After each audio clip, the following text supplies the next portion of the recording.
Welcome to Submitting to the Alpha, a spicy paranormal romance web serial. Dive into Isabella and Roman's sizzling shifter romance and experience the thrill of toying with an alpha like never before. Join the adventure now. We hope you enjoy. Chapter 30. Isabella. Music blared through Derek's parents' windows for my birthday party. Mom and Dad stood behind me, with a plate of meatloaf that smelt good for once. Dad ruffled my hair. "You ready to meet your mate?" I rolled my eyes. "Mom has actually convinced you that Derek's my mate." He gazed at her, then leaned toward me, smiling. "No, but we'll keep that between me and you." Rachel opened the door, wearing a blue party hat. "Izzy, happy birthday." She pulled me into the room of sweaty bodies. Nearly everyone in the pack was here, even Vanessa and Jane. Rachel swore that Derek didn't invite either of them, and I was sure they just showed up without an invite anyway. That was their kind of thing. Derek saw me from across the room, dancing his way around everyone. He handed me a drink and placed a big fat kiss on my cheek. 18 never looked so good on you." Rachel hopped up in front of me. "Oh, I almost forgot. I have a surprise for you." She disappeared into another room. "A special someone wanted to see you today." Roman. A few moments later, she wheeled Mr. Beck into the room. "Oh. Hey, happy birthday," he yelled. He grabbed my hand, leaning in close, and nudged me. "I want to hear those details from the other night that you promised me." "I never promised you any details." "So there are details." He burst into a fit of laughter, his dentures nearly falling out again, and smacked his knee. "I knew you wouldn't be able to stay away from him." Throughout the night, I waited in the corner of the room with my parents and with Derek for Roman to walk through the front door. I didn't know what I would say or do when I saw him, but I needed to tell him tonight that I had joined the Lycans, so I hoped that he would show up.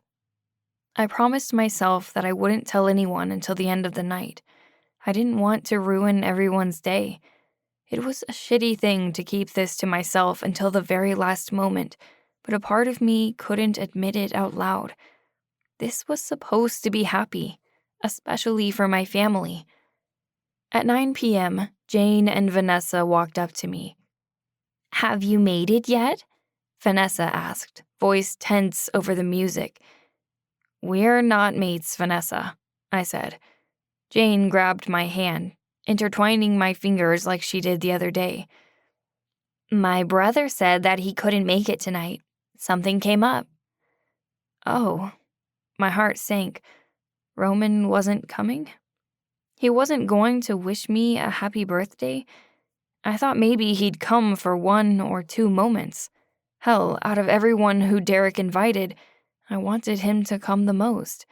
I wanted to see him on my special day, to make sure we weren't mates.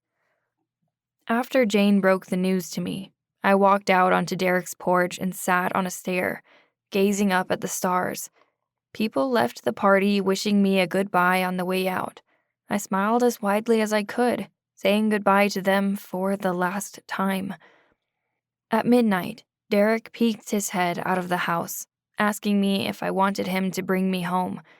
I tugged him into a hug, a tear slipping from my eye, but I pushed it away before he could see it. "No thanks, Derek." I needed time to think to myself. When he pulled away, I saw the abundance of love in his eyes. I wanted to blurt out everything that was happening, but it wouldn't come out. I tried really hard to tell him, but I couldn't admit to it. Vanessa pulled him back into the room, and I smiled at the closed door. I walked down the porch stairs, starting for my house and just simmering in a heap of sadness when I smelt it. Mint. So strong. So good. So intoxicating. My wolf howled and pulled me in the opposite direction. I gazed around the woods, my heart racing, trying to find the source of the smell. My mate was here. The woods were so dark. The only light was coming from the full moon above it. I walked around the corner of the house, closing my eyes and breathing in my mate. A branch cracked in the forest, and I stopped. Roman emerged from the woods, his chest bare and sweaty, and as soon as I saw him, my heart stopped.